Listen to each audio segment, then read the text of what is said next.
Eto 'no, at pagkagising nga natin, napakaraming magandang balita na agad tayong mga, nabasa at napanood. Wow! Unang-unang magandang balita na napanood natin siyempre eto na 'no, yung sinasabi natin na si Jinggay na nga, natuluyan na, yung sinabi ni Ombudsman. So, sinampahan na ng kaso. Actually, ito na yung pangatlong 'pag daw nagkakamali, pangatlo na ito ni Jinggay, So, si Jinggay na walang kadala-dala, akala noon nalalaro nila ang batas, pero ngayon palagay ko matutuluyan sila rito.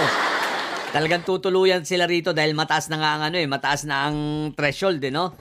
Reasonable certainty of conviction. So, shoot siya sa balde sa pagkakataong ito palagay ko. So, kung totoo yung sinasabi ni Ombudsman na pipilitin nilang matapos ang trial na ito sa loob lamang ng 1 taon, mabuti. So,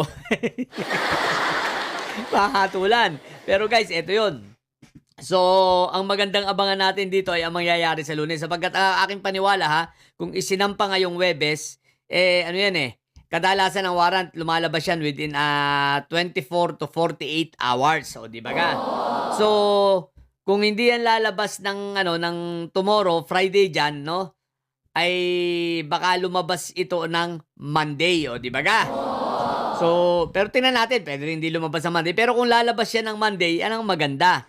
Kung ito ba, kung si Jinggay ba, aabutin muna at magtatambay sa Senado para sa sesyon, di ba? Sa kanilang session, sapagkat ipupush pa rin nila, sigurado, itong online voting. So, tingnan natin kung anong magiging strategy ng minorya. Kailangan ang gawin nila, wag na lang sila umattend sa Monday.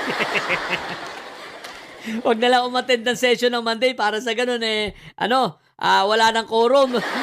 O kaya mag-absent yung iba, wag umattend yung iba, isa lang ang umattend. O kaya wag na nga naman lahat. Pero tingnan natin. Sapagkat maganda-ganda ito, tingnan natin kung may mangyayaring debate at may mangyayaring walkout na naman. Pag ipinagpilit, walkout na naman. No? Ang mahalaga rito, mahuli si Jinggay. Pero kung ako sa minority, hindi na lang ako papasok sa Monday. Absent kaming lahat. Boycott, dahil para pag lumabas ang warrant, wala nang rason si Jinggay, talagang shoot siya sa balde. Huhulihin na siya ron at syempre tapos na ang sesyon Kasi hindi lang naman siya huhulihin, hindi siya hainan ng warrant kapag on session pa ang Senado pero wala na, tapos na, adjourn na, di ba? Oh, so tingnan lang natin, pero hindi ko naman sinasabing sigurado na akong lalabas ng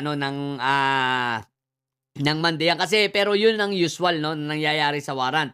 1 to 2 days lang yan. Lumalabas agad ang warrant pag naiakit na ng piskal. Naiakit na ng ombudsman. Ang pinaka-piskal rito, ombudsman So, naiakit na ng ombudsman. So, tingnan natin, abangan natin. So, tingnan natin mangyayari sa Monday. So, exciting yan, may uhulihin. Tapos, naku, puro yung majority mauubos na. Wala na silang power, lame duck, no? Kumbaga, palamuti na lang yung presidente, Senate President kayo, what the heck. Anyway, may balita-balita, mukhang nagpaplano ng lumipat yung magkapatid na bilyar. Sa totoo lang kasi, sa lahat doon, wala nang acceptable na lumipat pa sa majority. Ang pwede na lang na talagang medyo mababaw-babaw ang kaso, at available at medyo kahit papaano hindi naman ganoon may kaingay na lang, bilyar na lang talaga. Yung magkapatid, no? Total yung kaso nila matagal-tagal pa yun. Medyo matatagal-tagalan pa yun, di ba? Yung kaso nila dito sa parang manipulation yun di ba? Sa marketing, sa negosyo ang kaso nila basically. So matagal-tagal pa yun. Pero may balita na mukhang may planong lumipat. So, abangan na lang natin, Abangan natin. So, basta ngayon, ang sigurado ako, majority, lame duck na. At ang sigurado tayo, anytime soon, warrant of arrest ang lalabas kay Jinggay.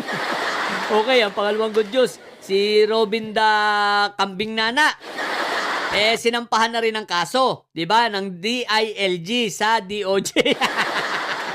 Obstruction of justice na Rudy.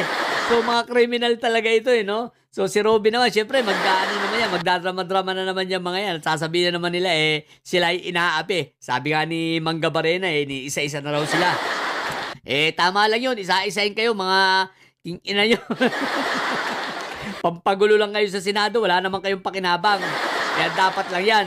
Mga hinayo pa kayo. So ngayon, sa mga nagtatanong, maghintay po tayo next week. Pati si Alan, mga private citizen sa pangunguna ni Attorney Dino yata, no?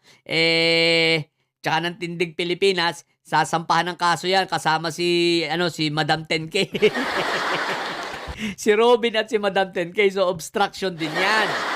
So, since iba naman ang mga nagsampa, palagay ko, ewan ko lang kung double jopar dito, ha. Hindi ko lang alam, tingnan natin. Kung sinampahan na siya ng PNP sa NBI, sa DOJ, tapos magsasampa uli, hindi ko sure kung double jopar din na ba yung kay Robin. Pero yung kay Kawatano, kay Madam 10K, hindi pa kasi doon pa lang yan eh. Magsasampa pa lang itong private sector di ba? So, abangan natin. So, ang daming mga kaganapan na magaganda. Ang gawin natin ano lang tayo, kain-kain lang tayo ng popcorn. Parang Netflix series lang yan di ba? So, laging may kasunod na series at may aabangan. So, ang saya talaga ng politika sa Pilipinas. Paano kaya pag nawala na itong mga didilis ng mga politikong ito? Di ba malungkot na? Pero mas masayang mapanood. Ang pinakamasayang panoorin yung habang sila'y pinupusasan. Kumbaga sa movie, yun yung pinaka-highlight ng movie, di ba? Yung itong mga ito ay pinupusasan na. Ang pinakamaganda makitang pinupusasan ay si Marco Tae. Bakit? Nag-i-speech pa nga lang, nangingilid na ang luha Tapang-tapangan, tapos nangingilid ang luha. Namo, Marco Tae ka. Akala ko ba matapang ka, tapos iyakin ka talaga, hinayo pa ka. Isipin mo, nag-i-speech ka pa lang, nangingilid na ang luha mo. Nangingilid sa speech niya nung sasampahan daw siya ng ombudsman ng plan. Namo, akala ko atapang-atao kang hinayo pa ka. Anyway, Robin, yung mga walang kadala-dala. Si Robin, pero pinaka-the best talaga na walang kadala-dala ay si Jingay. Di ba? So, sige, abangan na lang natin ang mga susunod na kabanata. Ang sayang putik na yan. Sa mga bobong didilis dyan at may sayad na nyo, ang tatay nyo ay preso, ang BP nyo ay bobo. Manatili kayo mga bobo at may sayad sapagkat ang may sayad ay laging high blood.